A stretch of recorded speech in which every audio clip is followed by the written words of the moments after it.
Seus discípulos entrando, seus discípulos lhe rogaram, lhe dizendo: Rabi, come. Jesus chegou numa certa aldeia, lá no Evangelho de João, capítulo 4, verso 31, a qual os discípulos trouxeram um alimento e mandou que Jesus comesse. Mas porém ele disse: uma comida tenho para comer, que vós não conheceis. Então os discípulos diziam uns aos outros: trouxe-lhe porventura alguém lhe comer? Jesus disse: a minha comida é fazer a vontade daquele que me enviou e realizar a sua obra. Amém, irmão?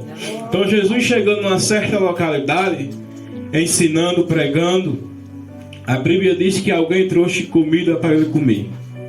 E a palavra vai dizer que Jesus diz que uma comida tinha, a qual os discípulos não conheciam. E os discípulos começaram a interrogar, a perguntar se alguém tinha trazido alimento para Jesus. Jesus disse: não, porque a minha comida é fazer a vontade daquele que me enviou e realizar a sua obra. Amém, igreja? A comida de Jesus, o que fortalecia a vida dele, a alma, ao espírito, ao qual ele já era fortalecido, mas era fazer a palavra de Deus, pregar a palavra de Deus. Era realizar a obra daquele que tinha o enviado, ao qual quem era?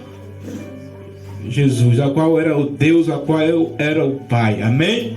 E a própria palavra de Deus diz lá no Evangelho de João, capítulo 16, versículo 15, se não me falha a mente, que a Bíblia diz que não foste nós que aceitamos a Cristo, mas Ele vos nos escolheu e vos nomeou para que nós vá e dê frutos, e tudo quanto nós pedir em nome do Pai vos será concedido. Olha a responsabilidade aqui. Não foi tu que aceitou a Cristo, não foi tu que tomou essa decisão de estar aqui esta noite, não foi você que tomou essa decisão de estar nesta jornada, não foi você que tomou essa decisão de estar nesse caminho, não foi você que tomou essa decisão de ser algo na casa de Deus, mas foi Ele que te escolheu. Glória a Deus. Foi Ele que te chamou para que nós vá e realize conforme o que Ele nos ensinou. Aleluia, Jesus. Glória a Deus. Porque a comida dele era fazer e realizar a obra daquele a quem tinha o enviado. Quantos aqui têm convicção de que foi chamado por Deus? Amém, eu tenho certeza. Amém, igreja? Quantos aqui têm convicção de que foi chamado por Deus? Glória a Deus. Aleluia. Ninguém, igreja. Amém, eu mesmo tenho certeza. Só Joaquim. Eu mesmo tenho certeza que se fosse por eu não ia subir. Amém, igreja? Amém. Quantos aqui têm convicção de que foi chamado por Deus, igreja? Eu. Com certeza, amém. Amém? Sabe o que eu estou notando na igreja? Que nem todos, mas muito estão distraídos. E é preciso você estar atento à palavra de Deus. Glória a Deus. É preciso você estar atento ao que Deus fala. Que é isso que o inimigo quer. Que você saia daqui sem você ter recebido e guardado o que saiu do altar. É isso que o inimigo quer. Por isso que nós temos que estar atento à palavra de Deus. Por isso que nós temos que estar atento ao que está sendo louvado, ao que está sendo ministrado, ao que está sendo pregado, ao que está sendo ensinado. Porque para nós aprender, nós temos que o quê? Que ouvir. A palavra de Deus diz: bem-aventurados os que lê, mas também bem-aventurados os que ouvem. Como é que nós vamos aprender se nós não ouvimos? Como é que nós vamos aprender se nós não lemos? Como é que nós vamos colocar a obra do Senhor em prática se nós não praticamos? Então, uma coisa que é certa: Nós temos que aprender a ouvir a palavra de Deus, a guardar nosso coração, a se ligar no que Deus fala. Amém? Bendito seja o nome do Senhor Jesus Cristo. Eu tenho convicção e certeza que Deus nos chamou para esta obra. Apesar de nossas falhas, de nossas fraquezas, de nossas limitações, mas Ele tem contado conosco.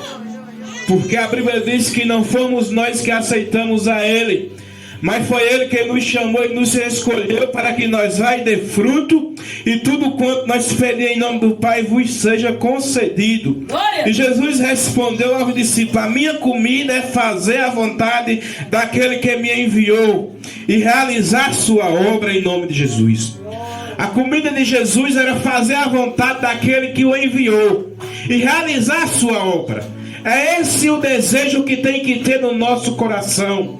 É esse o desejo que tem que ter na nossa vida. É essa fome que tem que existir na vida do crente, na vida daquele que quer servir a Deus. Porque quando você tem esse desejo no seu coração de realizar a obra do Senhor, de fazer a obra do Senhor, não importa o que se levante contra a tua vida, não importa o que se levante contra a tua casa, não importa as tempestades que se levantem no teu caminho, mas você tem o desejo, você tem a alegria de fazer, de realizar a obra do Senhor, porque quando Deus nos chamou, Ele te capacitou para isso. Não adianta dizer que eu não sei, não adianta dizer que eu não posso, porque se Deus te chamou, se Deus te escolheu, é porque você pode, é porque Ele te capacitou. A Bíblia diz que o Senhor, Ele foi no Egito e nos tirou do Egito e nos colocou sobre uma terra boa, uma terra que manda leite, uma terra que manda mel, e no abrir e sair da tua boca não vai ser as tuas palavras que vai sair, mas vai ser a palavra que o Espírito de Deus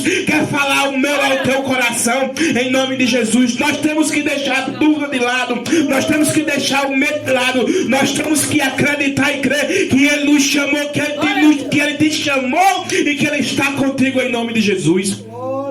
É isso que nós temos que colocar em prática, irmão. Porque muitas vezes nós queremos colocar o medo, nós queremos colocar a dúvida, nós queremos colocar a mágoa, nós queremos colocar o desespero, nós queremos colocar tudo na frente. Mas quem tem que estar na nossa frente é o leão de Judá, é o Deus Todo-Poderoso. Porque quando nós colocamos Deus na frente, nas nossas batalhas pode se levantar Golias, mas ele vai cair por terra no nome poderoso de Jesus. Porque no nome de Jesus há poder, no nome de Jesus há autoridade, e esta autoridade que a igreja tem que aprender a usar. Aleluia! Glória a Deus! Essa autoridade que está faltando na vida da igreja. E o culpado não é Deus, o culpado não é o pastor, o culpado somos nós. Sabe por quê? Porque estamos colocando a nossa vontade em primeiro lugar e deixando a de Deus de lado. E não é a minha vontade, não é a tua vontade que tem que estar em primeiro lugar na tua vida. Se você for discípulo de Deus, se você foi escolhido por Deus, nós temos que aprender uma coisa: não é a nossa vontade que tem que estar em primeiro lugar, é a vontade de Deus. Nós temos que todo dia nos acordar e perguntar: Pai, qual é a tua vontade para a minha vida hoje? Porque nós não podemos servir a dois senhores, viu? E você acha que servir a dois senhores é você estar na igreja amanhã, tá chamando por Nossa Senhora, chamando por Padre Silso? Faz parte, não é isso não. Há dois tipos de senhores na nossa vida. Há muitos tipos de senhores. Aleluia. Há muitos tipos de Deus. Há muitos tipos de idolatria. A idolatria não é só estar diante de um santo adorando, clamando a Ele, não. E você idolatra uma casa, você idolatra um corpo, você idolatra um carro, você idolatra uma moto. Tudo isso é idolatria.